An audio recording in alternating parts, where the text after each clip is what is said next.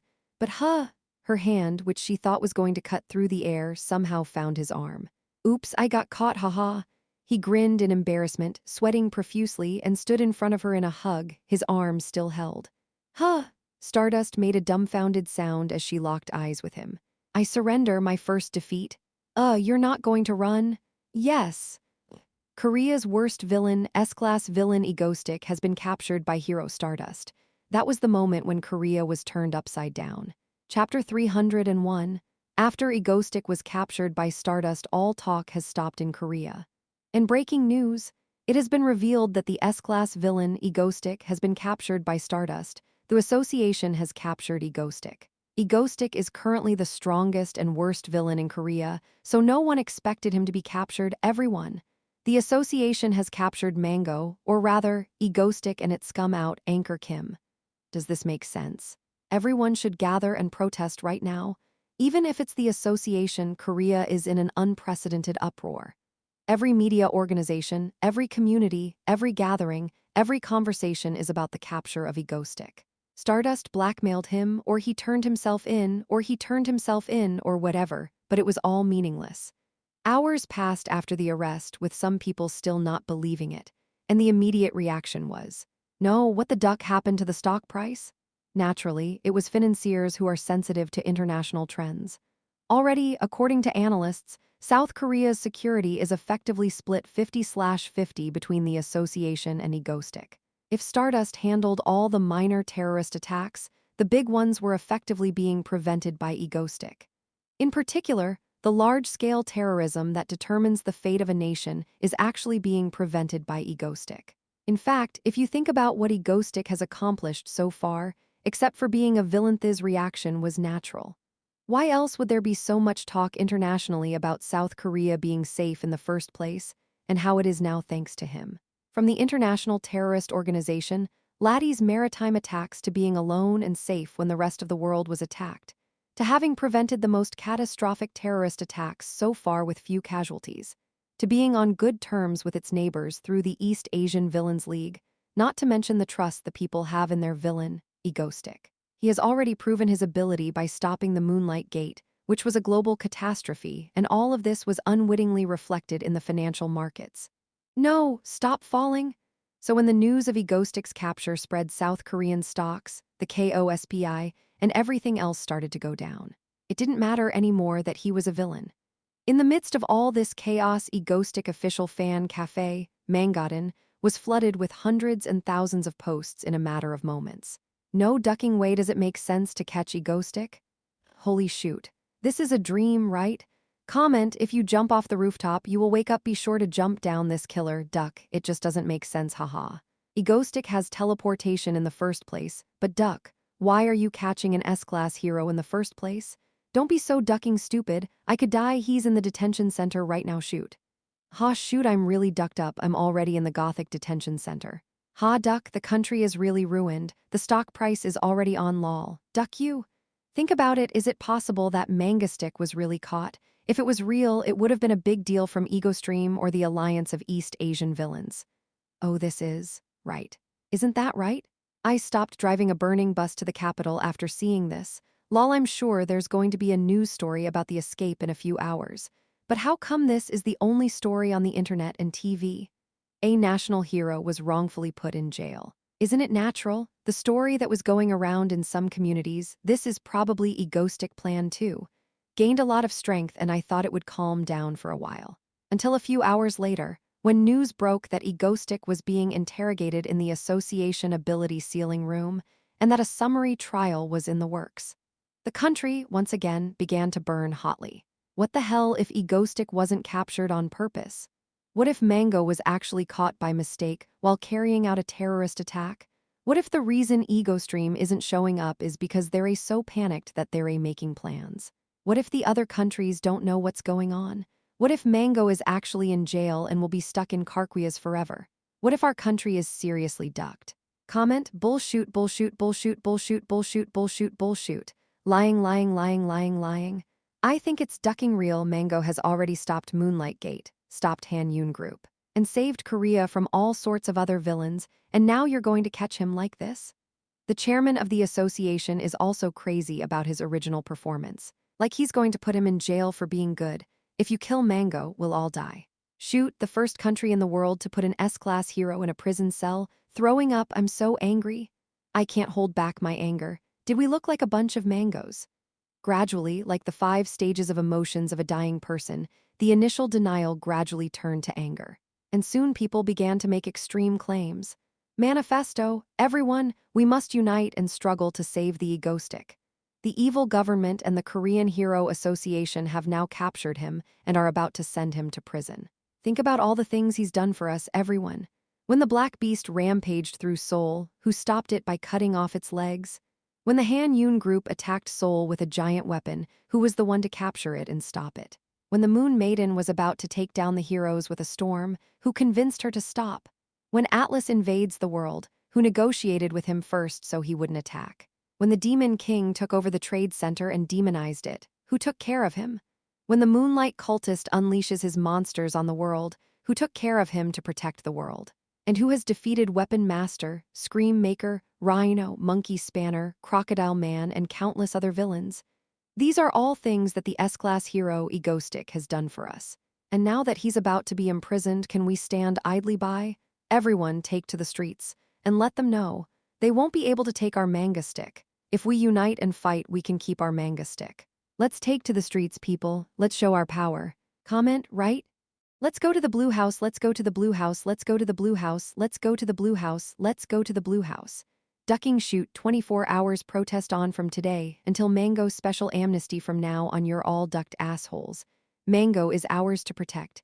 Gang, right now the general public is pissed off too. My boss at work is just saying that the country is crazy all day long. Let's go out to the streets. Let's go out like that. Release Egoistic.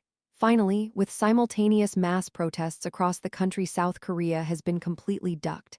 Mr. President, I can't go outside now because of the protesters in front of the Hero Association. Mr. President, we're getting calls from all the government ministries. Mr. President, the president has been contacting us. He wants us to pardon Egoistic now.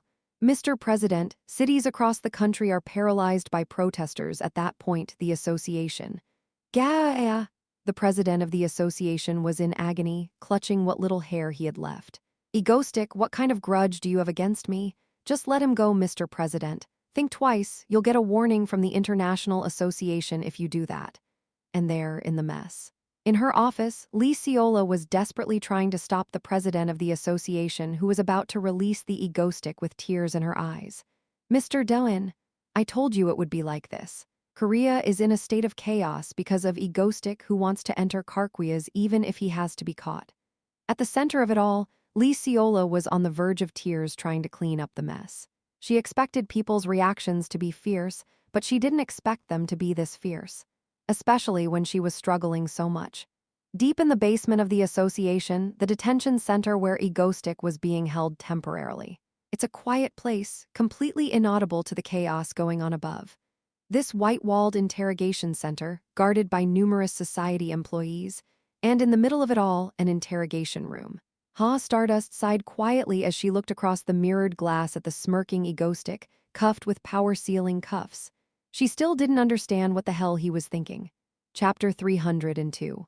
Carquias, South Korea's only prison for superhumans.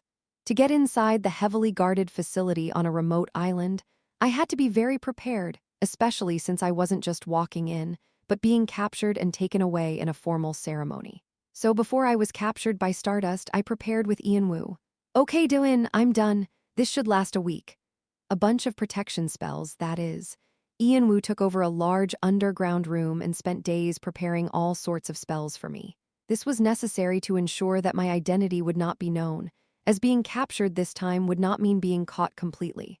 Of course, even with this in mind, if Stardust, who has almost entered the category of demigod, decides to take off my mask, I can't stop her, so I played a little prank on her. In addition to that, I've temporarily stashed a bunch of stuff in my coat, including a pre-recorded tape recorder. Naturally, I played around with it to make sure they couldn't take it away easily. All because I know the ins and outs of supervillains' trials. Do you really have to be so careful? I smiled and replied, don't worry, to Yunwoo, who grabbed my collar and looked up at me. Anyway, just like that, I was caught as planned. So here I am, in a temporary detention center in the basement of the association. I sat there in handcuffs, temporarily being held before being taken to Karquia's. A small, white-walled room, in the center of the basement to be exact, surrounded on 4 sides by glass. A place where I could see myself in a mirror, but others could see me from the outside.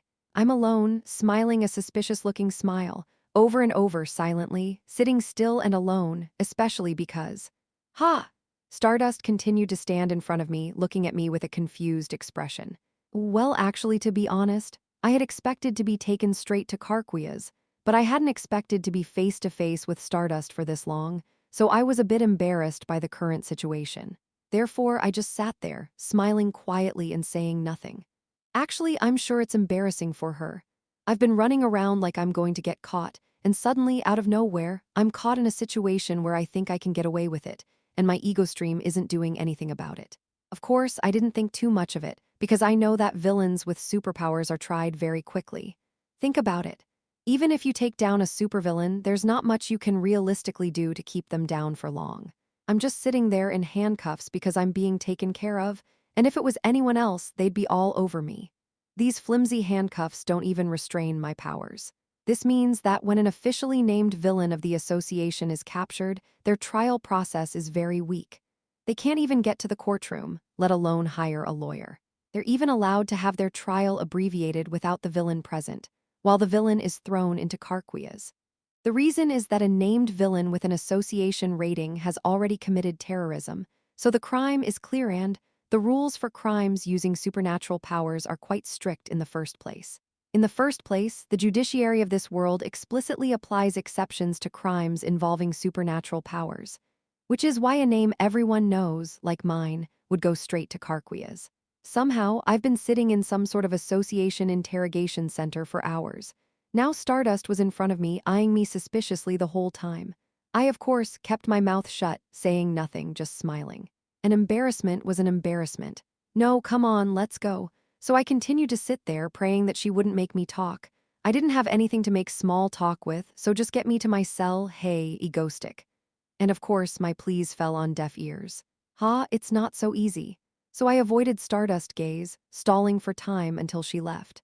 I hadn't even gotten into the prison yet, and it was already hard in the Association Underground Temporary Detention Center. Stardust was currently sighing heavily inwardly, having just finished interrogating Egoistic. Egoistic, what the hell were you thinking? The Association basement is a laboratory and detention center. Egoistic is locked in a room in the middle of a large, open basement, with the Association staff milling around him. Looking through the glass, she saw Egoistic sitting inside, smiling quietly from earlier. Surely he's got something on his mind. She was an expert on him, so she could tell. Surely he wasn't captured by mistake. He must have something up his sleeve. As a prime example, when she first caught him, she tried to remove his mask, but a magic circle glowed around it and wouldn't come off, so she thought she'd have to use force to remove it. Oh, the moment this mask comes off, I'll die instantly. What? He laughed, saying such nonsense. Of course, she knew it was nonsense, but she was the one who decided to let it go. But anyway, with such a complicated mind, she was looking outside the room at Egoistic. All around her, the association staff was bustling about. Yes, sir, he's in custody now. When will we get the results of the trial? We're waiting right now, so we don't know. Haha, wait a minute, I'll transfer you to the department in charge. There on the phone, pacing back and forth, tapping away at their computers. So, if you want to talk to us about the protest, there were some people in particular who were shouting about the protest in an annoyed voice. While listening to that, she suddenly took out her cell phone and looked at the news on the portal site. Breaking news: currently, an amnesty protest is underway in front of the Korean Heroes Association. Suddenly, she realized that there was a protest going on outside on the ground. Of course, Stardust wasn't exactly surprised. She'd always kept an eye out for the egoistic fancave, and she knew there were a lot of people who liked him, almost believed in him. The good news is that, so far, only people who are fans of his have risen up, and the size of the movement seems to be manageable. But now that all the media are reporting on it, she predicted that it will get bigger and bigger. She's guessing that Egostic will be taken to Karkwia's soon. Now what? With the association's basement in shambles and the outside in shambles, Stardust stood and stared at Egostic, who was sitting at the desk in the center room. Suddenly, she thought to herself, wait a minute. Come to think of it, isn't this an opportunity? Right now, Egostic is wearing ability-inhibiting handcuffs and is unable to teleport. I don't know if it's through the power of the handcuffs or not, but either way, he's not running away. Plus, without the ego stream that always comes running like a ghost when he and she are alone, he's perfectly alone right now. A powerless Egostic was standing before her, alone without his allies, his hands tied, weaker than ever. And then she realized, or more accurately, she realized that no matter what she did to him, there was no one to stop her. Thump. She felt her heart leap in her chest. Of course, there were prying eyes around, but it didn't matter. She was going to get bitten anyway. Right. It doesn't matter if he's being held against his will or not. Or, more precisely, the fact that he was in front of her, weaker than he'd ever been. And she wasn't about to let this opportunity pass her by. Gentlemen, I've received word from higher-ups. The summary trial results are in, and they've ordered Egostic to be transported to Eastern Karkwias for now. With that, the staff, who had received the order from above over the phone, looked back at Stardust. Phew, finally, let's do it. The escort assistant, I suppose we should ask Stardust. Stardust, and so they did. He stopped mid-sentence when he realized the look on Stardust's face. Stardust nodded quietly, her blonde hair whipping around her face as she stepped in front of the employee holding the receiver. Yes, and tell the president of the association. Tell what? That I'm going with Egostic to Karkwias. She had no intention of letting him go so easily. It didn't matter to her anymore what he was up to. Chapter 303. An interrogation room located in the basement of the association. After sitting there for quite some time, I was finally allowed to move. Perhaps the results of the trial had finally come out. The Mr. Egostic will be transported to Karkwias from now on, so if you'll stand up. I was escorted out of the interrogation room by an association employee who was strangely polite to a captured villain. Of course, throughout the entire process, I smiled and cooperated. Inwardly, I was grumbling about why I couldn't get out of there sooner. Once outside the interrogation room, I was greeted by the many staff members of the Hero Association underground laboratory. All of them cringed at the sight of me. I'm a safe villain, I won't hurt you. I'm not going to hurt you. More than that, I looked around for a moment, then thought quietly, I don't see Stardust. She was sitting in front of me a few hours ago, pressuring me, and now she's nowhere to be seen. Which, of course, was a good thing, because I'd be in a lot of trouble without her. Not that I can say anything about it now. Anyway, after being escorted out very politely by the staff, I boarded some sort of villain transport truck and made my way to the underground parking garage to leave for Karkwias. I must say I was impressed with how carefully the association agents handled me along the way. You'd think they were escorting the president, not taking a villain to jail. Of course, at this point, I didn't think much of it, but once we were in the convoy and on the ground, I suddenly heard a thunderous sound. Release Egostic. I couldn't see out because the convoy was blocked on all sides, but even so, I panicked at the sound of people shouting in what sounded like a huge protest. No, what the hell is that sound? I continued to hear similar sounds from outside, and it didn't die down until after we had driven for a while longer. Perhaps my fans are acting in unison at the news of my capture. Well, I thought it was possible, but I didn't think they were really doing it. I mean, they're probably in the minority anyway. But now that I think about it, they were kind of loud. It's a minority, right? I don't know. Never mind. I don't think there are a lot of people who like villains. That can't be true. Anyway, after some more running, I was finally able to get off. And when I finally hit the ground again, handcuffed, I was greeted by I was on the beach, with the cold wind blowing hard, with a vast expanse of blue ocean. Now we need to transfer to the ship. Looking at the agent waving at us, I smirked and headed for the prisoner transfer boat with the association staff standing on either side. Finally, it was time to head to Carquias. It is now nighttime.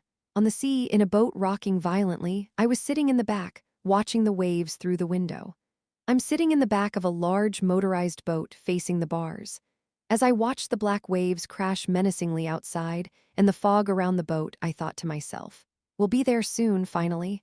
A few more minutes passed and finally, there it was right in front of me. Boom, boom, boom. A giant gray castle-like structure looming behind a foggy black sea. A large, isolated island in the middle of a frighteningly choppy sea, with a castle of enormous size sprawling over it. Prison Island, the tomb of villains, Eastern Carquias. I silently pondered as I looked through the window at the figure that stood so firmly, as if it would not allow any outside intrusion or escape. After all, I had seen it in pictures since I came to this world, but it was even more menacing in person. It was indeed the Carquias that imprisoned the worst of villains. It looked even more bizarre, like a medieval castle intertwined with grayish modern buildings. A fortress of the highest order, the culmination of humanity's wisdom, built to house those whose very existence is dangerous. This Carquias is home to every villain Stardust has ever captured. I was entering the place that all villains fear on purpose. Actually, I was doing this because it was harder to get in than it was to escape from there. Anyway, the ship finally stopped in front of the island. I obediently disembarked as instructed and entered the prison island. And I don't know how much time passed. Bam, bam. After all the annoying verifications and security protocols, I was finally allowed to enter the giant prison castle. The corridors of Carquias are gray all around. I was walking down this corridor, flanked on either side by association staff. In contrast to the bizarre appearance of the outside, the inside is quite modern and clean. However, this area is newer, so this prison is not where the sun god's creature, the wish granter, is held, which is my goal and reason for infiltrating this prison in this manner. It was built on the foundation of that Carquias, so it must be located in the basement of this Carquias. And my cell is probably near it. Where a villain is imprisoned depends on how dangerous they are, and since I'm deemed the most dangerous in the country right now, it's only natural that I'd be down here in the depths. And that, of course, is good for me. I need to get to where Wish Granter is, and the closer the better. But this place is too big and too dangerous.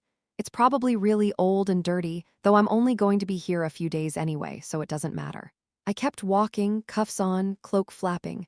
I was handcuffed, but that didn't mean much. These are handcuffs that inhibit the activation of abilities, and right now I'm wearing them as if they work, but they don't work at all.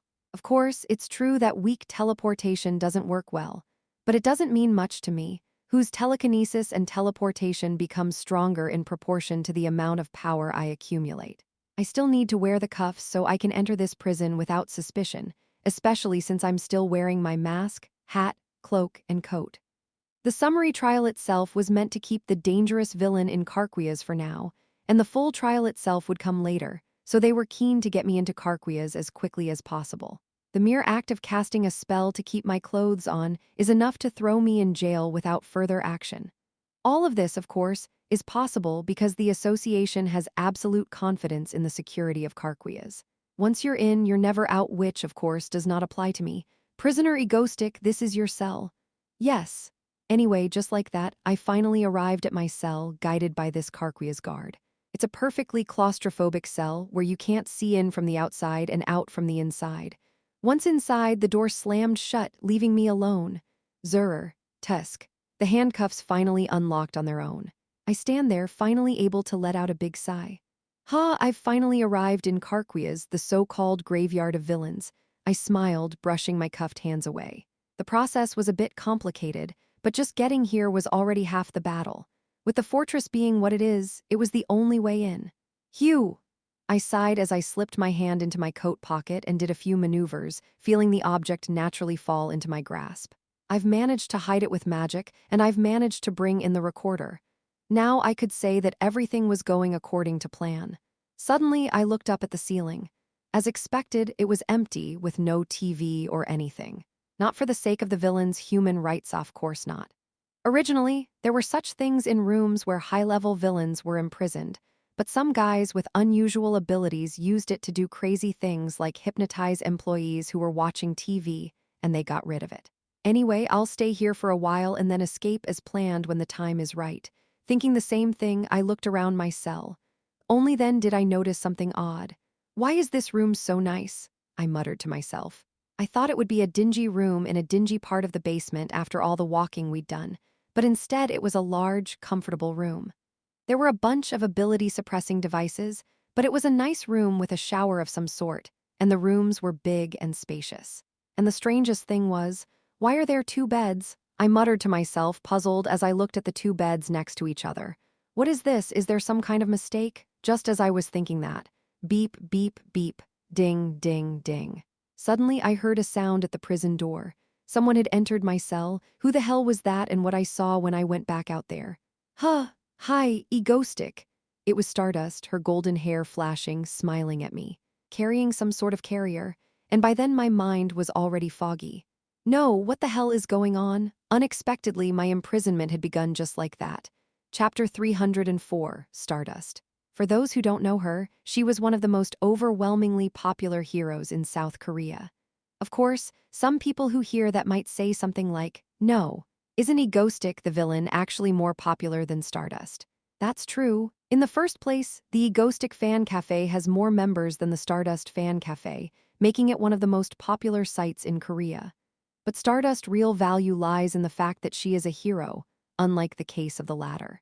Of course, he is also jokingly called Mangastick, an S-class hero, but he is officially a villain. As such, the political sphere couldn't mention him much. He's a villain. Stardust, however, is different. She was officially a hero of the association and a hero in her own right, having saved thousands and tens of thousands of people. And that's not all. She had the honor of being the first S-class hero in her country, and she had saved far more lives than the other top-tier heroes, Icicle and Shadow Walker, so her list of accomplishments was long. How many national catastrophe-level events have she and Egostick stopped? From the Beasts of the Moonlight Gate to the Demon King of the Trade Center, no one could deny that she had made a tremendous contribution to the defense of Korea just by watching the videos recorded and broadcast by Egostick himself. Add to that the media's love affair with Stardust, which has been going on for a while now, and her popularity has increased rather than decreased. Beyond that public support, she's best friends with Lee Seola, the chairwoman of the award-winning and influential Yuseong Group in South Korea, and they're so close that she even threw her popcorn at her. That's because she's so busy working every day, stopping terrorism, she's not on the air.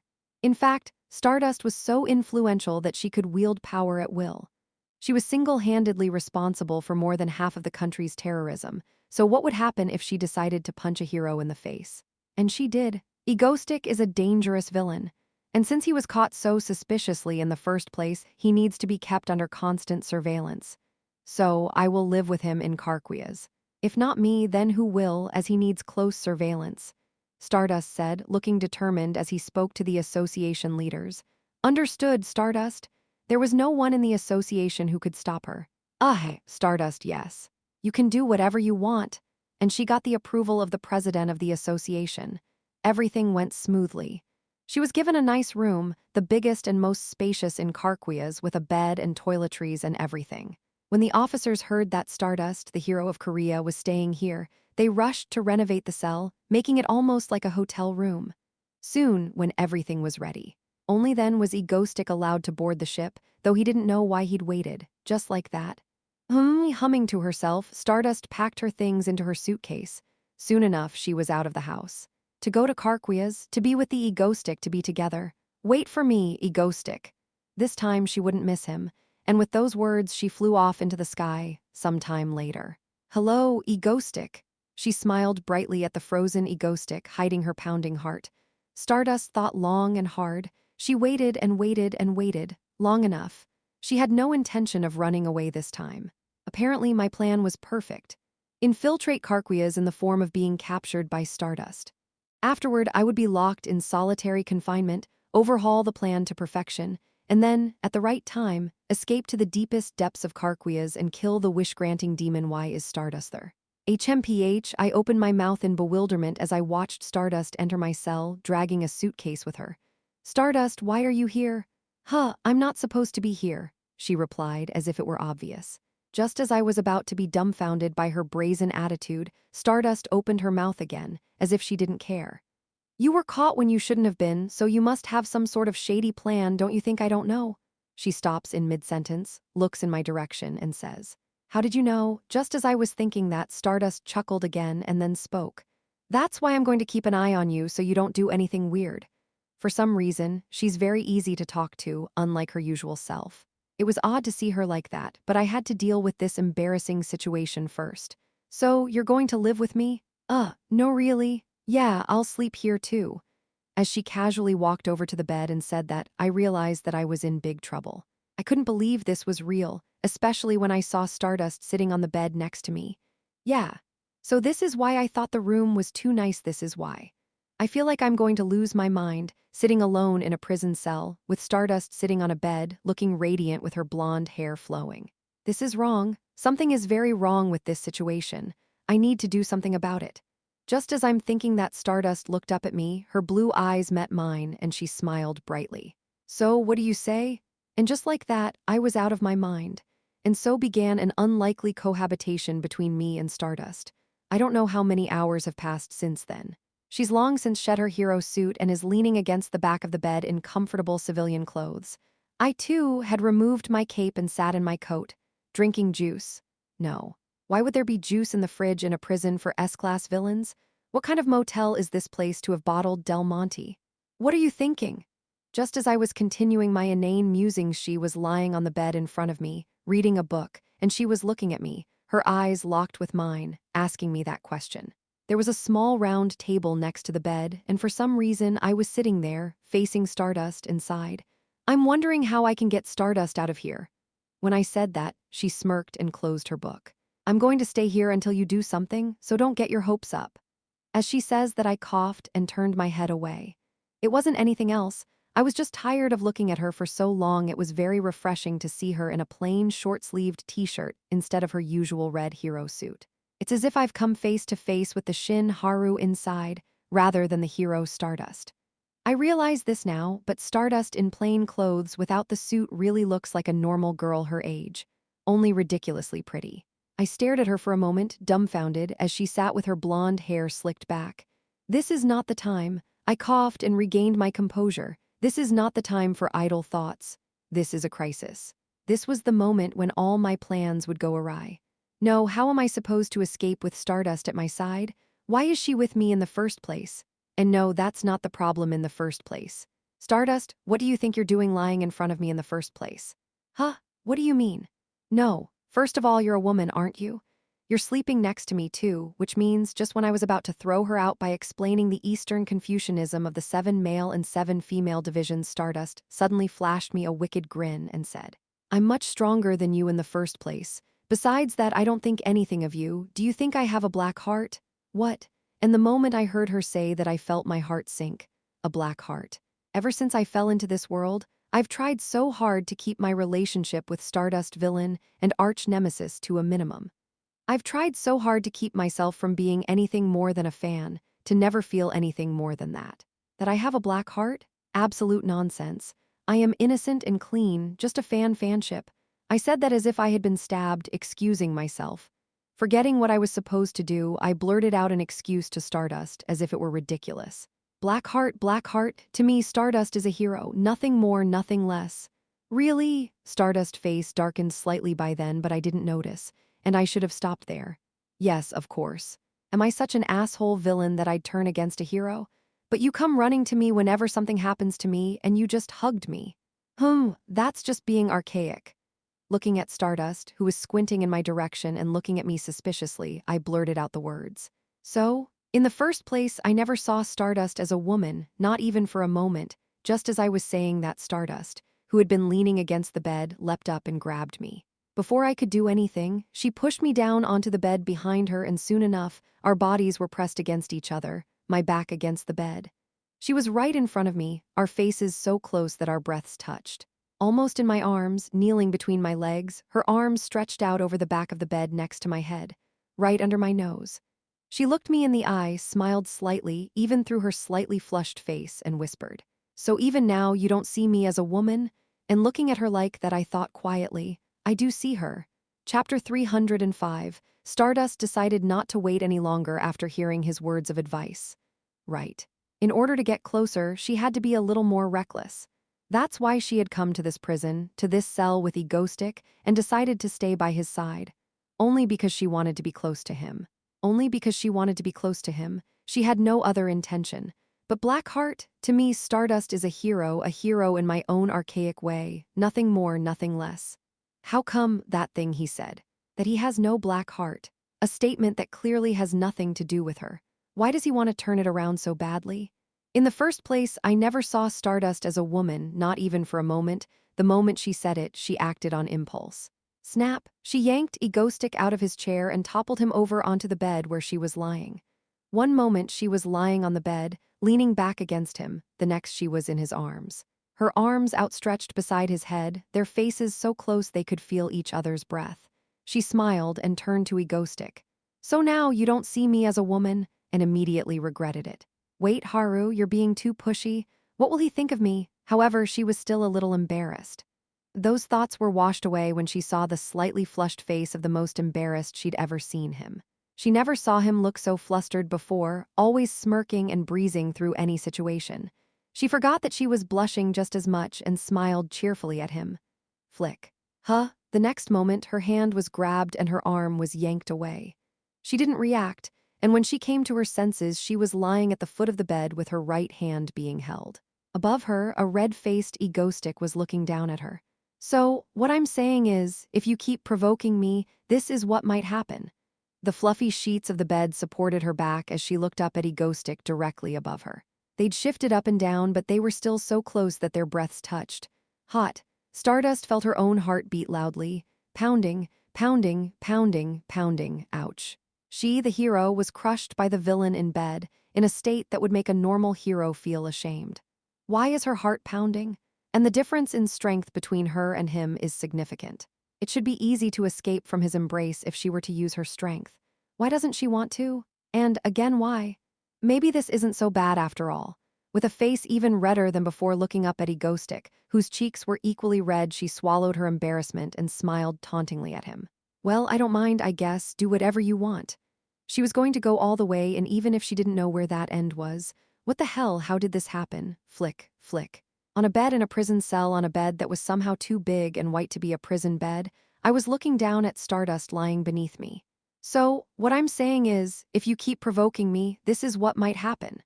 I looked down at her, who was looking up at me from beneath me with a deep red face. I, for once, said something like that, trying to hide my embarrassment. No, it was just an impulsive thing I did in the moment when I saw her looking down at me smiling smugly from above me. Somehow, things seemed to have gotten even weirder. Our bodies were intertwined, probably due to our hasty movements. I tried to ignore her body, which was almost touching my chest, and her soft touch on my calloused right hand. I looked down at Stardust, who was lying on her back, red-faced and sobbing slightly in embarrassment. Oh my God, God, why are you putting me through this? I said an angry prayer to the gods who had sent me here, and did my best not to look at Stardust beneath me. I'm a man, too. I mean, when things get this bad, my patience gets pretty thin. I mean, when the person I like more than anyone else is doing this to me, and I can feel every curve of her body through her thin clothes. The good news is, given the difference in strength between Stardust and me, this will be over soon enough. She'll kick me, shove me, whatever, and it'll hurt for a while, but it'll put an end to this weird situation. Just as I was thinking that, I heard an unbelievable voice in my ear. Well, I don't feel like anything. Do whatever you want. Instead of running away, she brazenly said that. Except, of course, that she was still looking up at me, her face still bright red. Seeing her say that from beneath me, I glanced at my wrist for a moment, and then muttered with a defeated sigh. Can you not regret it? And with that she was silent for a moment. Her cheerfulness was gone. With a flushed face, she avoided my eyes and muttered to me in a low voice, barely above a whisper. I told you then. Egotistic, if it's you I'm fine. And the moment I heard those words, all sorts of thoughts and emotions swirled, rising and falling to the surface in my heart. Just like that I was, just like that she and I. We were both flushed, our faces close enough to touch, and I looked down into her watery blue eyes. In that strange atmosphere, suddenly I heard a cold mechanical sound. It's mealtime. Along with those words, the sound of something clicking could be heard from the other side of the room. "Ha! It's already mealtime, so let's eat." I was about to pull myself up and escape when my savior appeared just in time, but a pair of arms were behind my back, holding me in a hug. And just like that, I collapsed on top of her, embraced again by Stardust as I rose to my feet. That's how I ended up burying my head in the pillowcase next to her head, panicking. Underneath me, she was now fully embracing me, our bodies overlapping. Still holding me, she whispered in my ear, "Why, you said you didn't think much of it anyway." Then, "Come on, let's do this a little longer." And just like that, I stayed in her arms for a while. What the hell was Stardust thinking? I still couldn't understand why she was doing this. Still, Stardust's arms were soft and warm, and for a moment, hugging each other, I don't know, it will be what it will be, after a while. Thank you. The meal was delivered via some sort of small elevator, and we were seated at the table, facing each other, eating. The meal was pasta, perfectly plated. No matter how you look at it, isn't this too fancy for prison food? I questioned that for a moment, but decided that the people of Carquias must have known that Stardust was here, so I let it go. Stardust in front of me nodded. Delicious." She was enjoying her pasta as if nothing had happened. "What are you looking at?" Seeing that I was staring at her blankly, she replied with a stern look. She turned her head away excitedly, but her still reddened ears were evidence that what had happened earlier was real. After a moment of silent contemplation, I sighed, picked up my fork, and muttered, "I don't know what the hell Stardust was thinking." As I said that, she smiles as she rolls the pasta around her fork. "It's just, you said you didn't think anything of me, so I tested you." No matter how you say it, ha. "No," I replied, putting the pasta in my mouth as well. It tasted good. I was about to ask if the other villains were doing this, but then I remembered that Stardust had said it was okay if it was me, and I felt even more sour. What the hell, now that I think about it, I've got the problem of catching the wish granter, and it's giving me a headache to think about her. Yeah, but I still have a week to spare. I had said that it would take a week to catch him, so I had that much time. The problem is, in other words, I'd be stuck with her for a week. Huh, why? She looked up at me with her blue eyes, her shiny blonde hair flowing, and chewed on her pasta in a messy mess. I sighed again, involuntarily. A week with her, I wondered if I could survive. I wasn't sure. Chapter 306. Anyway, after all that eating, it was time for bed. I didn't actually know it was time to go to bed until I looked outside and saw the time on the TV on the wall. I somehow managed to get cleaned up in the shower, and when I came out, Stardust was also coming out of the other shower, drying her wet hair with a towel. Hugh, after staring at her for a moment, I turned my head slightly and averted my eyes. She came out wearing a t-shirt that clung slightly to her body, and her long hair was slightly damp. I hadn't seen a defenseless Stardust like that before, and I felt my heart beat in an odd direction for a moment. Okay, let's get some sleep. After I leaned back on the suspiciously fluffy bed, I sighed heavily as I dried my hair and watched Stardust crawl into bed next to me. "You're really going to sleep here?" "Yep, I don't know what you're going to do here, so why not?" In contrast to her hard voice, she says that with a wry smile. My cheeks are red, but I'm not sure if it's because I washed them or because I'm embarrassed to admit it. On top of that, she's back to her usual stern tone. Anyway, after turning off the lights, I and Stardust were lying next to each other. The beds are close together, so it's kind of weird to think that Stardust is lying right next to me, just an arm's reach away. Still, I was sleepy after everything that had happened today despite the situation, listening to her breathing while I lay there staring at the ceiling. Egotistic. Suddenly, Stardust, lying next to me in bed, spoke. "What? Just?" Stardust, who was lying next to me, opened her mouth to mumble. "Doesn't this remind you of the time we were both trapped under the Han Yun group?" Aha, I was silent for a moment, letting her words bring back memories. That was after I had just finished the attack on the bridge. She and I had run into each other when we went down to the basement of the lab after the behemoth incident at the Han Yun group, and we were locked side by side in a room that suppressed our abilities. In fact, this prison is similar in that it also suppresses our abilities a bit. At that time, she had stayed away from me, glaring at me as if wary of me, but now, why? We were stuck together in what was effectively one bed. Within reach of each other, if I moved a little, we were stuck together. What's the difference between then and now? Why were we so far apart then and now we're so close? As I was thinking about that, I saw the scene in front of me. Suddenly, the scenes I'd been through with her flashed before my eyes, me throwing myself at Stardust. How we worked together to defeat the other villains. How we worked hand in hand to defeat Labyrinth Maker, yeah. I'm realizing now, but there were a lot of things that happened with her too. Yeah, I remember. Really? It was actually kind of funny when you said you were going to give me sweets, haha. Yawning, I lay down next to her, listening to her say that. I closed my eyes, thinking to myself, yeah, so much has happened. My bond with Stardust has deepened to the point where we can talk to each other like this. So much so, more than I realized, more, too deep. As I thought about it, I reflected on how close we had become, and I suddenly realized something. Ah, it's time to leave. Good night, Stardust. I thought to myself and said good night to her quietly. Good night, and listening to her reply, I slowly drifted off to sleep. Finally, I thought to myself, but still, if we're about to part ways, maybe for once I can be at peace with her. The next morning. Are you still going to be here today? Of course. I smirked bitterly at Stardust in the cell, her blonde hair still shining. I woke up this morning and was surprised to see her sleeping right under my nose. I realized for the second time that she is truly dazzlingly beautiful when I see her in the morning, and my heart is currently not in a good condition. Meanwhile, I wake up and realize that I have a big problem. They don't serve breakfast here. Prisons don't serve breakfast. Of course, this isn't a hotel and it was unreasonable to ask for breakfast, but I honestly thought there would be Stardust. Huh? I looked up and saw Stardust sitting there looking at me. I shook my head slightly and headed towards the far side of the prison. Yes, I can starve, but I can't make my Stardust skip breakfast, and I can't go around hunting down villains on a regular basis. With that, I headed to the room I had seen yesterday while exploring the interior of this prison. As expected, I found a kitchen off to one side of the prison. I don't know why there's a kitchen in a cell. I had a reasonable suspicion that this wasn't a cell, but a former janitor's quarters. It was so much nicer than my old dorm room, it was almost like a motel or a hotel. I opened the refrigerator. This is ridiculous. And when I saw the eggs and food in there, I just marveled. Does this mean that the guards in this prison actually went out of their way to get food from the kitchen and put it in here in case Stardust wanted to cook? But that doesn't make sense. Despite my confusion, I took out the eggs and pulled the oil out of the drawer. There's a frying pan, there's rice too. It's all here, so I'm busily preparing something. Before I knew it, Stardust was near the kitchen, peeking at me like a cat hovering over its master. What are you doing? Oh, I'm making some breakfast. Even in prison, you have to eat, don't you think? Ah, I see. You have the ingredients here, ahaha.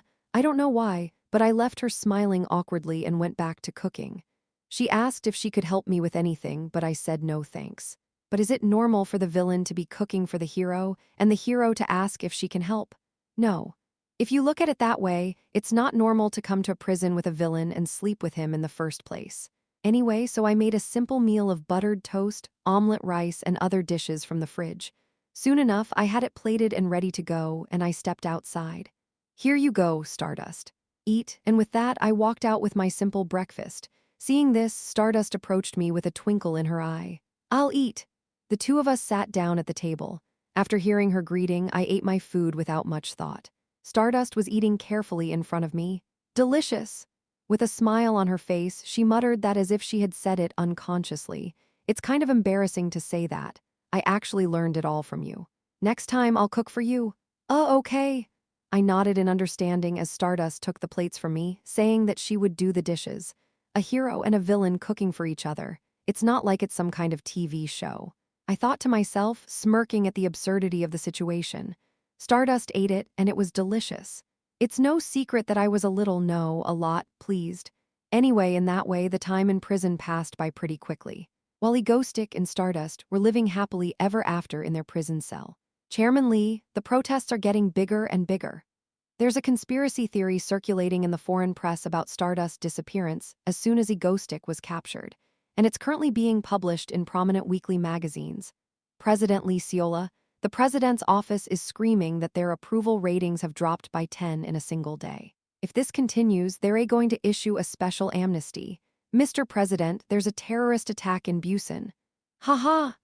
The president's office on the top floor of Useong Group. Sitting there was Lee Seola, the black hand behind Korea, the woman who had engulfed the economic world. With a pale face, she was mesmerized by the words pouring in. Egotistic. Stardust, please, can you just get out of there? Her words fell on deaf ears. And Han Seoyun ego stream, Seola, what is Stardust doing right now? She was more afraid of how the members of the ego stream would react when they realized that he and Stardust were actually living together now. Ahaha, she just wanted to go home. Chapter 307. Since I was imprisoned, time has passed very quickly. The prison was narrow to begin with, well, not exactly narrow, more like wide, but still, being in an enclosed space makes time go by slowly, but for some reason, it went by so fast. And the reason is, what's wrong? Because of her next to me, of course. I looked over at Stardust, who was sitting next to me, squinting and working, and I couldn't help but smile. It's been a few days since we've been in this prison together. And in that time, I found myself growing quite a bit closer to her. I was on the couch and she was sitting next to me, tapping away at her laptop. She looked at me and said with a slight smile, "You work next to a villain, Stardust. Aren't you being a little too careless?" I said, glancing at the laptop screen. Even when she's here with me, she's still working as a hero. She was out last night taking down a villain when she heard about the attack, and the next day she was writing a report on him. Stardust smirked at my words, then glanced at me and said, "Whatever. It's not exactly dangerous information for you to see." Then she turned her attention back to the laptop screen. She smiled softly, then opened her mouth to speak. "I wouldn't mind if you see it." With that, she turned back to her work. I muttered to myself, "Is that so?" and stared at the couch for a moment, lost in thought. What does she mean when she says it's okay if it's me? Is it because I'm a safe villain who wouldn't do anything dangerous with her secrets if I saw them? Or is she just saying something to sway my mind? Or is it, yeah, what the hell am I going to do now? I shook myself out of my thoughts and listened to the sound of her typing next to me. Tapping, tapping, tapping. Just like that, time passed quickly as she and I worked on various things together for nearly a week. "How is it? Delicious, Stardust, you're a good cook, aren't you? I'm not going to let you off the hook for flattering me like that." "Haha, did you catch me? I'm not lying when I say it's delicious." "Want some more?" I take a bite of her dish. "Hey, Egoistic, it was sent to me by a fan, but I'm bored. Do you want to try this?" "Jenga, no, where the hell did you get this?" "You don't have to. No, this looks like fun. Let's do it." We played a board game together and I have no idea where she got it. "Egoistic?" "Yes, Stardust." "From now on, when we're together, don't call me Stardust, call me Shin Haru, my real name. It's ridiculous to call me by my hero's name when it's just the two of us." Okay, Shin Haru. But do you mind telling me your real name so I know who you really are? You already knew that." "Haha. And now tell me your name." You're leading me on so naturally." "Haha, just call me Egoistic." Actually, I couldn't give her my name, even if I wanted to, because I'd already sold it once before on the beach. Even though it might not be in the government's records, this is a little uncomfortable. "Is that why you don't like it?" "No. Here, let's see what this is." And I even took a walk outside Carquia's with her in one hand and the ability-limiting cuffs on the other. Then I realized that this island in the middle of a stormy sea was actually quite scenic during the day. There's even a park in the middle of it. It was probably designed for the inmates to come out for lunch, but since they never let the able-bodied out of their cells, there didn't seem to be anyone else there except us. We walked through the park with one handcuff on my left hand and the other on her right. A gentle ocean breeze was blowing, and the sound of our words echoed in the middle of it all. At some point, I noticed her glancing at my cuffed hands, which were now linked together like bracelets, and I opened my mouth to ask, "What's wrong?" "No, aren't you a little cold?" As I watched her wiggle and talk like that, I opened my mouth to answer. "Yeah, I know, my hands are getting cold," I said, and she walked over and reached for my fingers. I take her hands in mine and hold them tightly, as if I'd been the first one to embrace them. "It's warm now, isn't it?" "Yes," she nodded, her face slightly flushed. I turned my head and looked toward the forest with a feverish expression on my face. I think I know her behavior pattern now. I'm guessing she might be a charmer. It was like she decided to just seduce me and get me to like her enough to turn myself in and tell her all my secrets, but what if? I liked her in the first place. I'd done all this for Stardust. That's why her plan didn't work on me at all. "Nice, the view?" "Yeah." I clasped her warm, soft hand in mine against the cold sea breeze. We walked through the park in silence, her warmth keeping me going. Just like that, we enjoyed our prison escapades. To be honest, I enjoyed it. Who am I in the first place? I'm Stardust's biggest fan, probably more than anyone else in the world, and I can't imagine not liking spending time with her like this. Of course, there were a few times along the way when she wasn't around. "Egotistic, there's been a terrorist attack in Seoul, so I'm off." "Okay, bye." Just like now, when there was an attack, being a hero, she would be the first to fly. After all, her flight speed is fast enough to get from here to Seoul and back in a flash. Can you not run away? I won't run away, so don't worry. After I reassured her, she looked back at me with anxious eyes and finally she left. I was left alone, wondering what to do when I suddenly realized something. Wait, why did I come here? I came to kill a creature from the beginning of time, a wish granter who sleeps in the deepest depths of this prison, but I was so busy playing with stardust that I forgot. Then I realized that tomorrow would be a week already. It was time to hunt down the wish granter. With that, I sighed as I reached into my coat hanging in one of the closets and found the enchanted recording device safely tucked away.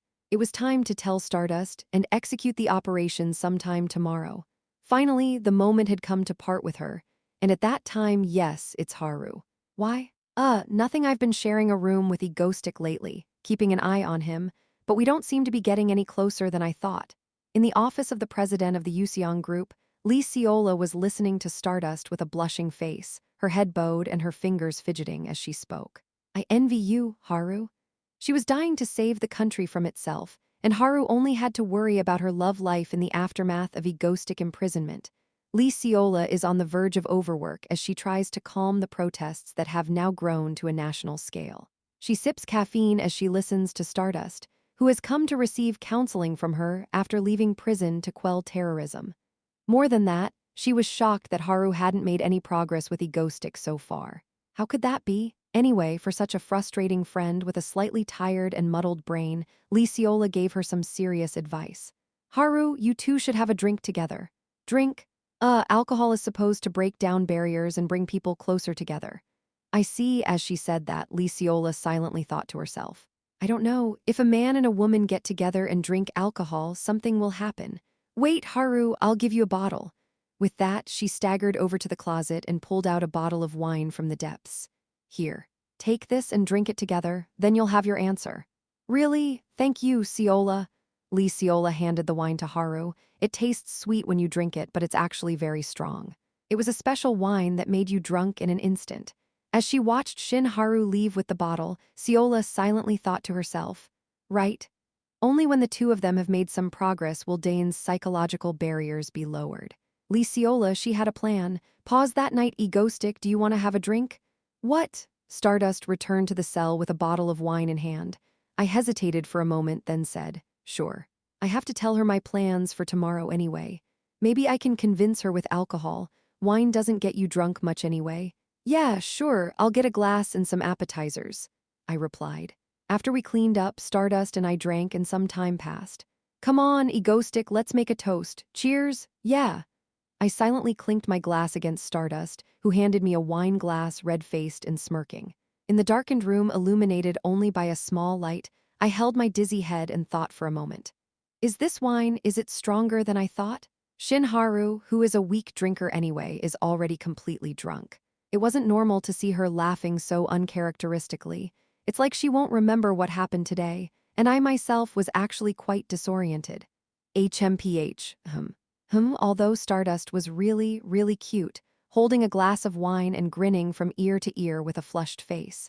Since I had something to say, I chewed on my snack for a moment to regain my composure before opening my mouth. Shin Haru, I have something to tell you. What is it, a confession? No, of course not.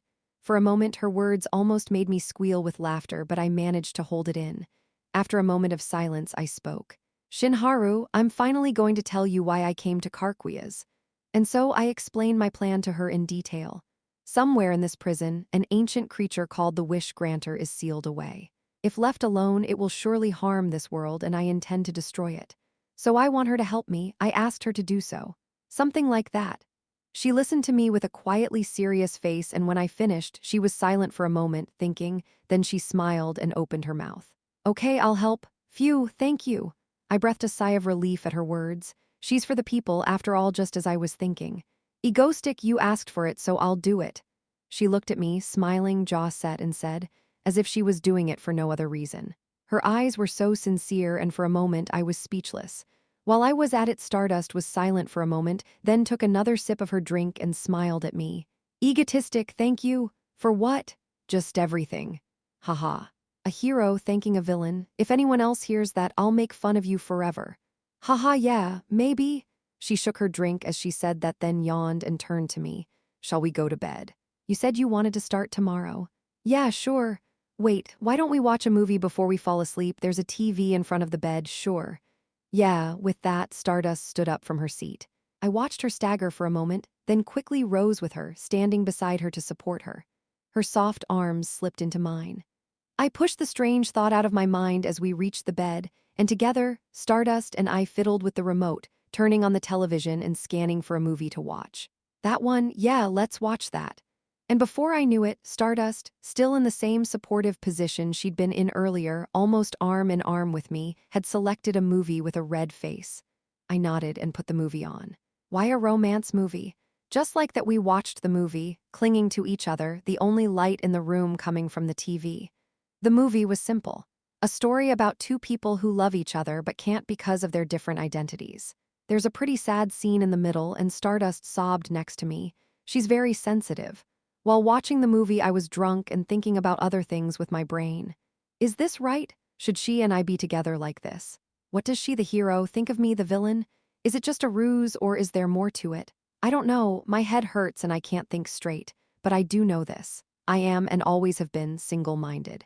So I watched the movie in silence, feeling her warmth on one side of my arm. And so, at last, in the movie, their love is realized. Egotistic, Stardust called out to me quietly. And I met her blue eyes, watery, looking up at me. I gave up trying to think anymore, just like that, on the dark bed. Locking eyes with her, I moved my face silently closer to hers. After that, I don't remember much. Chapter 308. The next morning I barely dragged myself out of bed, clutching my throbbing head. How much did I drink last night? I'm dizzy, my shoulders ache, and my head throbs like crazy, but I finally managed to open my eyes, and I could see myself on the bed. I wasn't even lying on the bed, but leaning against its back with my legs stretched out, and beside me, Stardust lay with her head on my shoulder. She was asleep with her wheezing breath against my neck and one arm wrapped around me, hugging me tightly. With that, I came to grips with my current state and tried to make sense of what had happened yesterday. Stardust brought wine last night, so we had a drink, and we were talking about something. What did I do? She asked me to watch a movie with her, and that's when I realized something important. Shoot, I don't remember what happened after the movie. Suddenly, a little spooked, I glanced up at the futon covering me in Stardust. Phew, I breathe a sigh of relief when I realize that I'm still dressed exactly as I was yesterday, with my clothes still on. Luckily, it doesn't look like I made any mistakes or I'd be dead. I was so relieved, I gave up trying to remember what the hell I did last night while holding on to my throbbing head. I can only assume we were just lying in bed, watching a movie, both of us leaning against each other's backs, and we both drifted off to sleep. But what the hell is Stardust doing? I looked down at Stardust, who is sleeping on my right, curled up tightly against me, her blonde hair spilling over my shoulder. I can feel her soft flesh pressed against mine, and I'm already feeling quite a bit of trouble this morning. Her arms were wrapped around my stomach, holding me so tightly that I couldn't even remove them. With that, I decided to wake her first. Stardust, wake up. With that, I shook her, but she made a strange noise and buried her face deeper into my neck. And then she hugged me even more, which made things considerably more difficult, so I kept shaking her. Finally, egotistic, rubbing her eyes, she finally sat up. Looking at her, still not quite awake, as she said that to me, I released her arms and said, "Why don't you wait here for a minute?" Okay, leaving her still looking groggy, I got up, grabbed a glass of water from the fridge. Then I got back into bed. She's sitting on the edge of the bed, blushing and covering her face with her hands. She looks as if she's remembering something embarrassing. When she sees me back in the room, she's stunned, and I hand her a glass of water. Here, drink. Thanks. She glanced at me, then gingerly took the glass, her fingers brushing against mine in the process, and I wondered what the hell was wrong with Stardust. A hero who pays attention to villains. Anyone would think I locked her here. In reality, it's exactly the opposite. Anyway, I saw her sipping the water, scratched my head, and asked, "Stardust, no, Shinharu, do you remember yesterday? Kuluk?" What? Oh, no, I don't remember anything. Stardust suddenly gulps down water at my words and says so, still blushing while avoiding my eyes. I sighed at her and said, "No, I meant, do you remember what I said yesterday? Why I was captured and came to Karquia's." Oh, she slapped the glass of water from her mouth, lost in thought. "You said there was something inside this prison that could threaten people?" "Yes. That's right. At my nod, Stardust sighed and answered me with a sigh. I see. All right, I'll help you. I can't leave him alone. And she did. I thanked her for that. It was a natural response, as she always puts her citizens first, but in effect, by going after him, you're saying you're letting me go. If you catch him, do you think I'll stay put? Of course I'll run.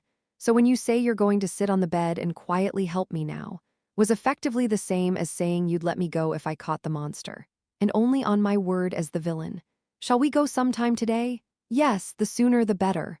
Well, whatever, it was Stardust, so I could understand it. She never forgave the slightest threat. But why does she keep looking at me with a wistful expression? And why does she keep blushing? I couldn't understand it at all. Actually, maybe I'm the only one who's mistaken. I decided to give up thinking about it and just enjoy the moment. I don't know, it's not important, I'm just wondering. What the hell happened yesterday? Stardust? Uh-huh. Nothing. No, I know something happened because she keeps staring at my face and blushing. It's driving me crazy that I don't remember. Even Stardust had already realized that I couldn't remember yesterday, so she didn't even bring it up. Well, I hope I didn't make a mistake, so egoistic, shall we get ready? What? Yeah, sure. But first, let's eat. Oh, sure, let's cook together. Sure. With that, Stardust and I casually headed to the kitchen. Suddenly, I realized that after this day, my life in Carquias would be over. From now on, there would be no more times like this for me and Stardust. When I thought of that, I couldn't help but feel a certain sadness. Ha. I wanted to stay in this prison. A villain who wants to stay in prison, haha. Huh, why are you laughing all of a sudden? Nothing. This isn't normal. We walked slowly to the kitchen. I wish this moment could go on forever. And so it was that, as Egoistic and Stardust were slowly spending their last morning together. Something is ominous. The headquarters of the Ego Stream Seoyoon was sitting there, twisting her short hair and muttering with a serious expression. Seoyoon, what is it? Subin replied quietly as she poured tea, and Seoyoon tapped her fingers on the desk. Doin said he'd be back in a week, but he didn't say he'd stay for a full week, did he? That's right. Something must have happened. While Seoyoon was arguing, Choi Si-hee, who had washed up in the morning, walked over with a jar of banana milk and smiled at Seoyoon. Hey, Seoyoon, aren't you worrying too much? You've been anxious for a week now, ever since Doin left. While Seoyoon was shaking with unexplained anxiety, Choi Si-hee, who was drinking a banana milk straw, looked out the window for a moment and muttered. But he's definitely running late, right?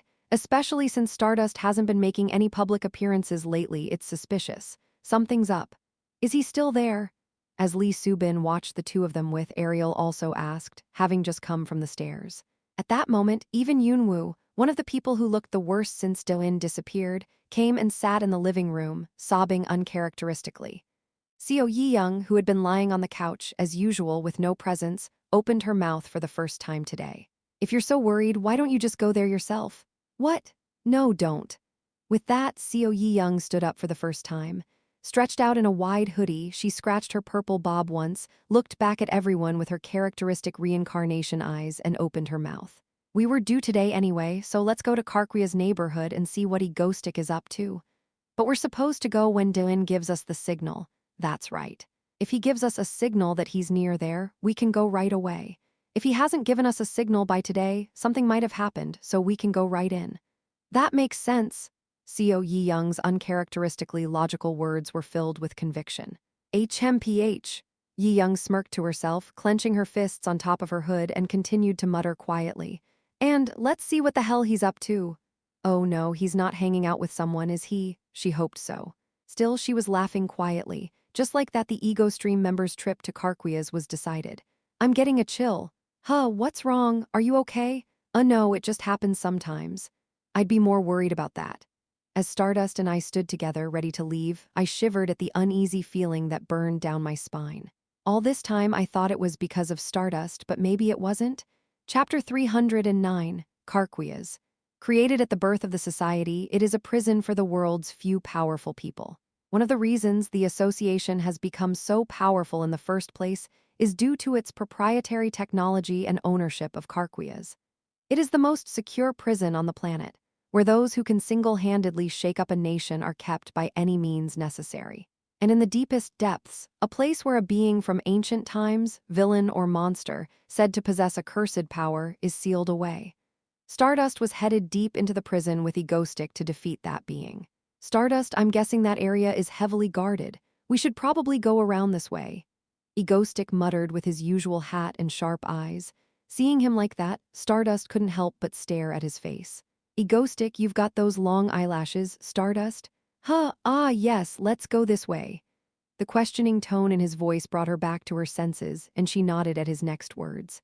All right, then I'll teleport and hide first, you go ahead. With those words, he disappeared before her eyes. Only after he was completely gone did Stardust let out a small sigh. I hope he didn't get spotted. With that thought, Stardust silently placed a hand on her chest. Her heart was beating a little faster than usual. Ever since last night, for some reason, whenever she looked at his face, her heart would beat faster than usual, and she blushed. I'm embarrassed. What a disgrace she had been last night. She could still remember herself, drunkenly falling into the arms of Egoistic, burying her face in his chest, but she couldn't quite remember what had happened just before she fell asleep. She was so relaxed, so unbelievably so for a hero who was usually so stoic and strong. However, she is strange around Egoistic. She felt herself relaxing in his presence, somehow relieved and smiling unnecessarily. She found herself enjoying every day of the past week with him around. Always in battle-like situations, as heroes and villains. Terrorizers and terrorized or facing off against an enemy in a dire situation. This is the first time they've done normal things together like eat breakfast, talk, go for a walk. Sometimes she almost forgot he was a villain, if he wasn't a villain. She wondered if they could have always been like this if he was a hero.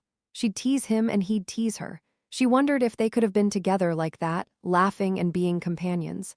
This is not the time to be thinking about this. As she paced the corridors of the prison, lost in thought, she recalled her plan.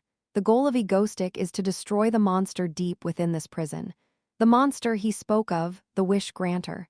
She did a quick search on him through the Association database.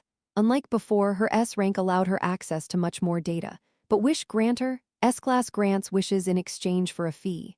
Class 1 confidential. Redacted, sealed in Karkwia's, Korea, after the S-Class hero redacted in exchange for himself.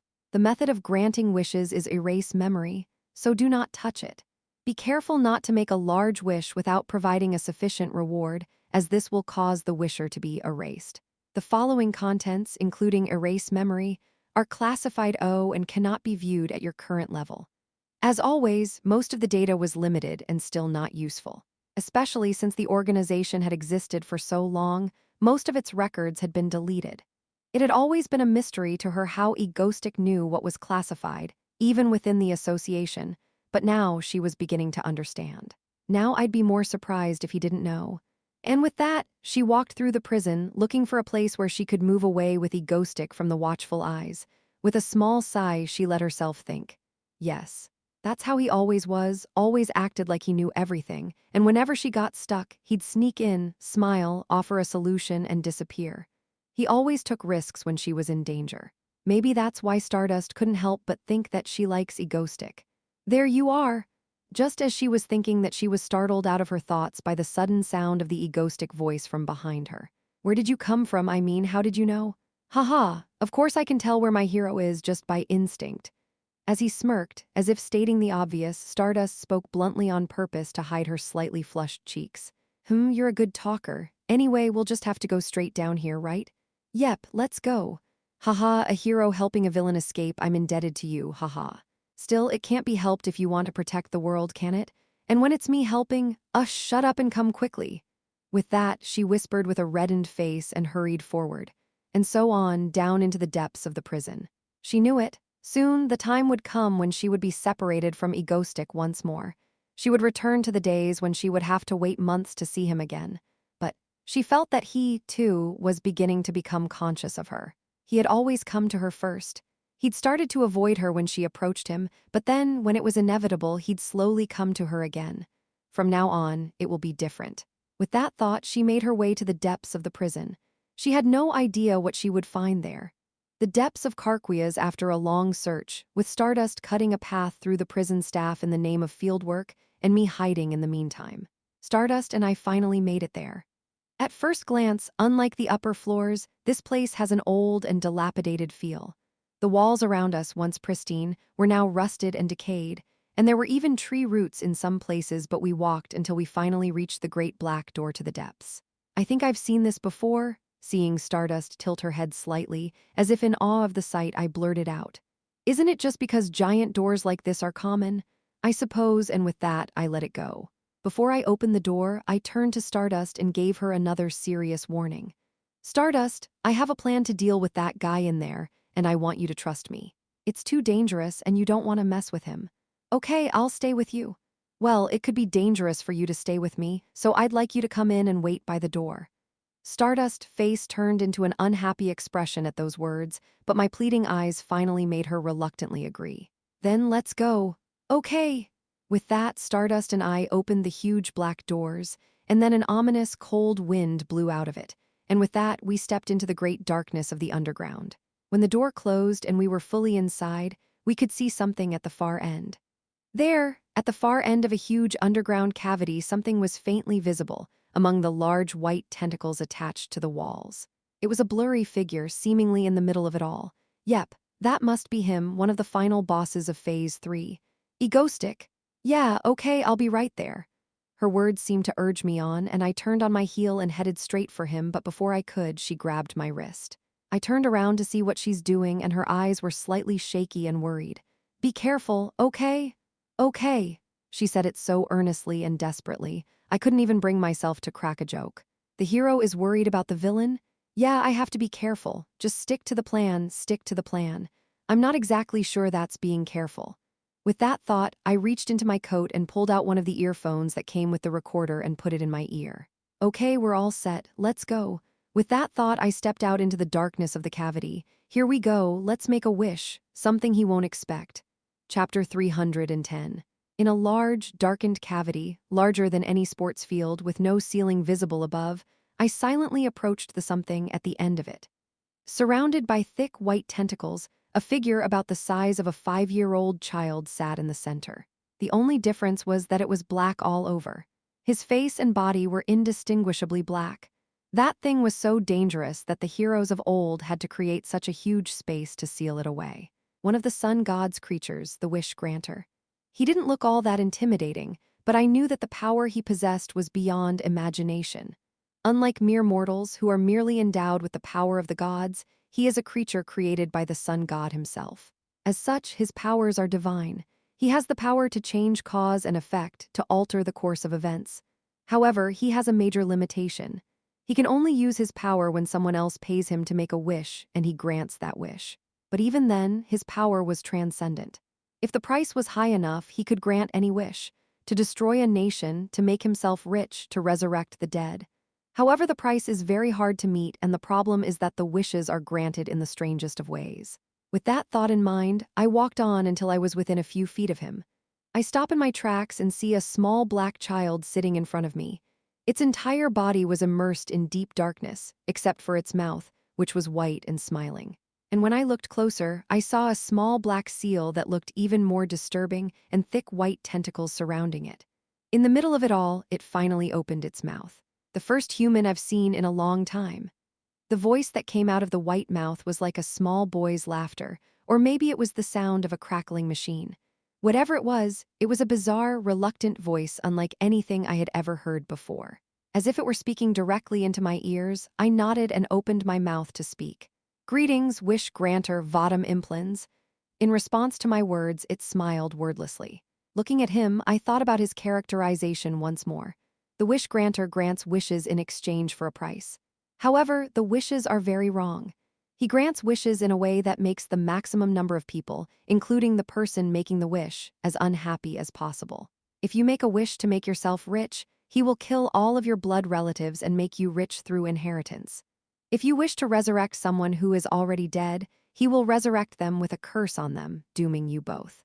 The bigger the wish, the more people he entangles, and the more he can bring about the destruction of nations and even the world. He's been granting wishes for decades, tearing the world apart, and it took the sacrifices of heroes to finally catch him. Technically, they paid him to seal himself away, but whatever. The problem with him sleeping like that is, in the original, he eventually reappears. The original's blackened Seoyun caused the great jailbreak. A villain discovers him and things go completely awry. As one of the final bosses, he is also the first creature of the sun god to appear in the original, and the first one to speak about the sun god. Of course, now that Seo Yoon is on my side, the world has been altered, and there's nothing like the original anymore. Still, since I already know he's dangerous, I wasn't willing to go into part 4 with him alive, especially since all the sun god's creatures are running amok in part 4, and I don't know what would happen if he came into contact with them. Of course, if you think about it, it's impossible for me to catch him. To begin with, he is immune to any physical attacks. In fact, there are some people who can fight him. Right behind me, looking at me with concern, is our Stardust. As the embodiment of the star god, she is the only one who can damage him, and she actually defeated him in the original. But the process was horrific and gruesome. Stardust fought him, weakening him at great cost, and was eventually able to defeat him. The battle itself, of course, is one of the biggest moments of the entire story. I will pay you in exchange for a 3-second pause. The way she fought, giving up everything she held dear to her, one by one to take him down, was nothing short of holy. It was the epitome of what it means to be a hero and her self-sacrifice. And of course, I, as always, had no intention of seeing her like that. No, I'd rather suffer a little more. Why would I want to see Stardust suffer like that? With that thought in mind, I stood before him. He looked up at me and smiled a creepy smile. "So, you've come to make a wish? Give me the price and I'll grant it." His words ended with a strange chuckle that rang in my ears. With that, I sucked in a breath and went over my plan one last time. Yes, the price. The wish granter grants all wishes according to the size of the price. If you want to make a big wish, you have to pay a really big price. If you want to be fabulously wealthy, you have to give up a few decades of your life. And if that's not enough, you have to give an arm and a leg.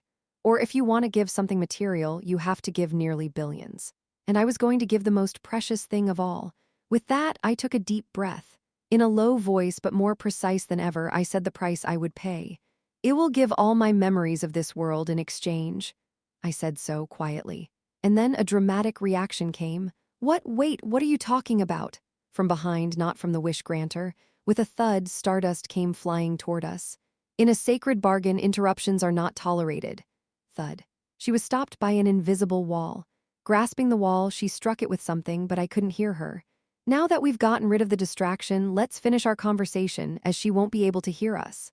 The black child, who had so quietly reached out, chuckled and said to me, "Yes, memories, is that such a great price to pay?" "Of course." And at his question, I opened my mouth without a moment's hesitation, because I know everything that will happen in the future in this world.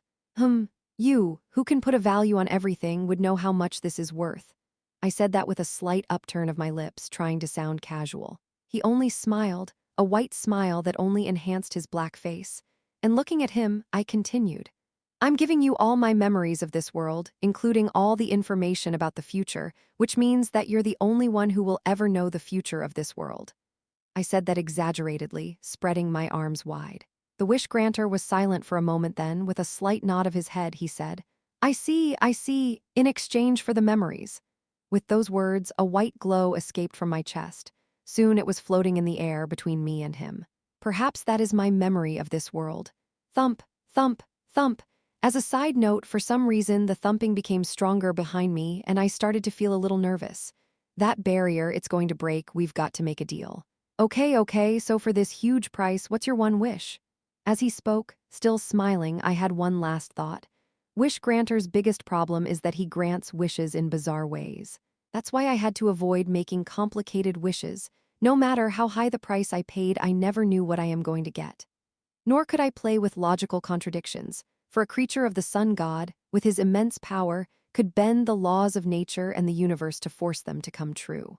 Therefore, my wish was a simple, unadorned wish that would involve no one else. I smiled and told him, "What I wish for is your complete and utter death right now. Just go die, asshole." Chapter 311. A deal with the wish granter. I have made all the arrangements before meeting with him. My wish is for him to die, and in return, my memories of this world.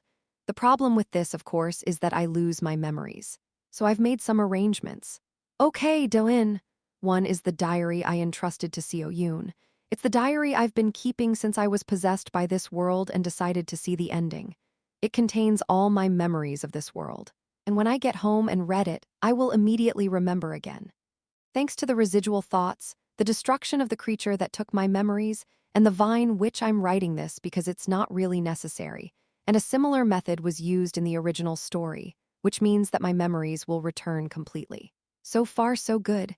I offer all my memories of this world in exchange. Normally, this would be no problem since everyone has memories from this world, but I was different as I came from another world. And since I read the original book in that world, I also have all the knowledge of the future. Of course, I might panic if I suddenly lost all my memories, but I've even prepared for the amnesiac me. My wish is your complete and utter death right now, and with that I made my wish. Ha, I see. The black child smiled and raised his hand to his head. Then, with a creepy chuckle, he said, I see. I will grant you your wish, child of the stars. But you will realize one day how reckless it is to defy the gods. With those words, the creature's body began to glow white and crack into pieces. The white tentacles that dangled around it turned black and expanded madly, as if they were about to burst. At the same time, feeling my mind slowly fading, I reached into my pocket and pressed the button on the recorder I'd prepared in advance. Okay, it's all over now.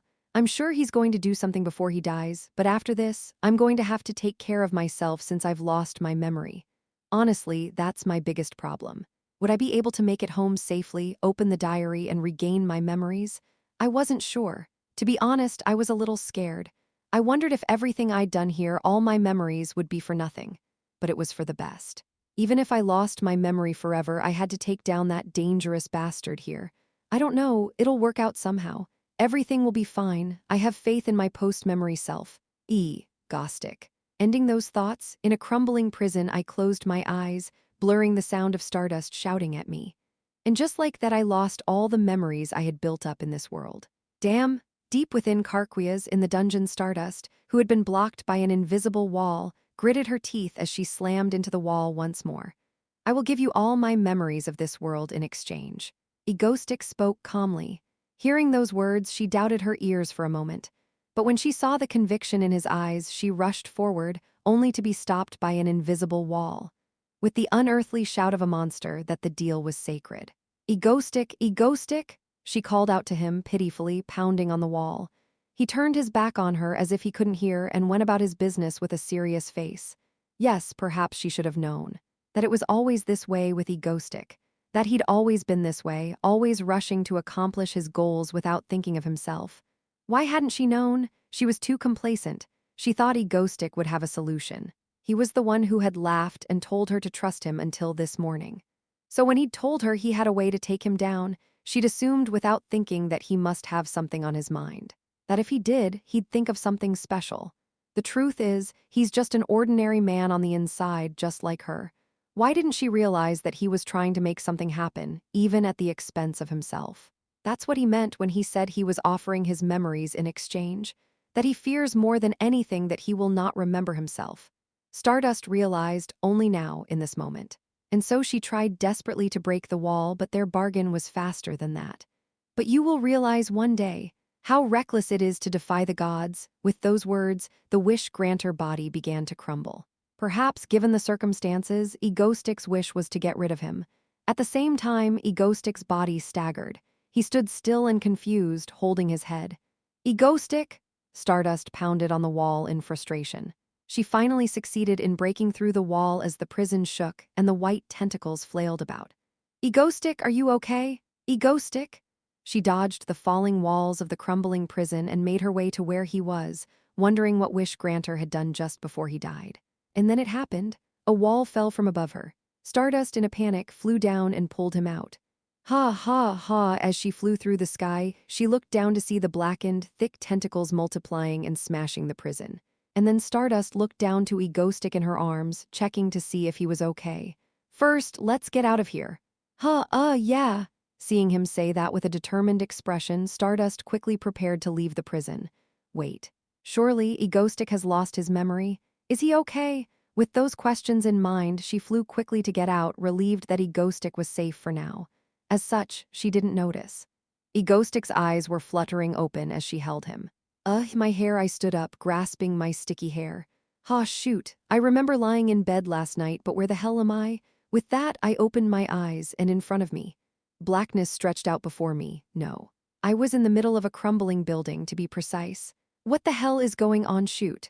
Why the hell am I in this place when all I did last night was go out drinking with my friends and sleep at home? Was I kidnapped?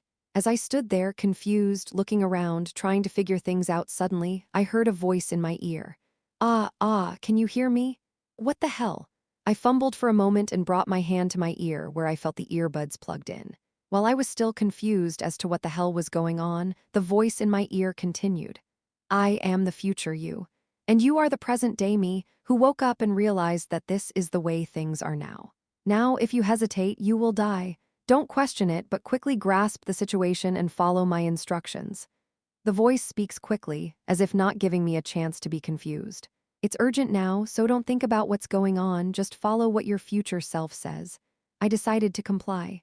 Shoot, what the hell, because I've always been the kind of person who doesn't dwell on a crisis, but rather deals with the situation at hand. Okay, you're me, you'll figure it out. Look around you. What's falling apart, what's just been ducked up? Then find the girl with the blonde hair. Her name is Stardust. Yeah, she's who you think she is. Let's get the hell out of here. Egoistic. Just as I was hearing the voice in my earpiece, I heard a woman's voice from behind me. Suddenly, there's the sound of something crashing down from above. Boom. Before I knew it, I was in her arms. And just like that, I was flying through the air, sounding like I was being carried. Shoot, I've never flown before in my life. Once I was airborne, I looked up and saw the face of the person holding me. Wow. The most beautiful person I've ever seen in my life. She had waist-length blonde hair and clear blue eyes that seemed to be filled with concern for me. As I stared at her for a moment, I realized something. Her face looked exactly like how Stardust was depicted in the comics I'd seen. And when I realized that, I reflexively blurted out the words I had heard earlier. First, let's get out of here. Huh. Yeah, she nodded at my words and then looked up at the sky while carrying me. I gave up trying to think anymore. I don't know, shoot. Oh, and by the way, your name is Egoistic here. Nice name. That was the only thing I could think of. Chapter 312. After being pulled out of the collapsing underground space by Stardust, I was looking around with a cold expression on my face. What the hell is going on? My head, still reeling from my initial wakefulness, regained its composure after some time. With my sanity restored, I flew through the air, wind in my hair, lost in thought. First, I seem to have lost my memory. The words I hear in my earphones now may be fabricated lies, but when I heard that tone, it was unmistakably me. That's not something you can mimic. And from what I can piece together so far. Stardust, what was I doing here? You're here to catch the wish granter, don't you remember? Her voice trembled as she answered my question. I shrugged it off as nothing to such a Stardust and flew off in her grasp, passing judgment. Apparently, this is the world of the manga I once read, Stardust.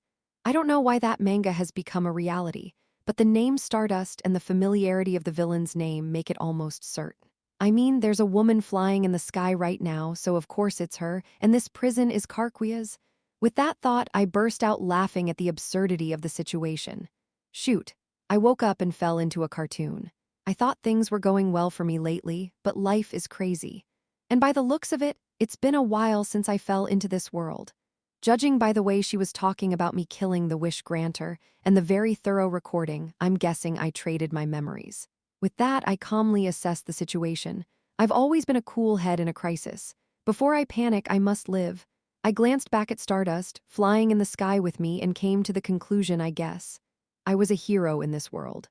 That was it. Otherwise, Stardust wouldn't be so desperate to save me, and her expression shows that she is very concerned for me. At least I'm a sidekick. Hero egoistic, which doesn't sound very heroic. I feign calm at the suddenness of the situation, when in reality I'm almost half out of my mind. Stardust and I finally made it out of the crumbling prison. We finally emerged into the blue sky, floating next to the clouds and looking down on the great prison below. Or more accurately, a prison castle that was about to collapse, wrapped in strange, thick black tentacles. No, is that okay? Just as I was thinking,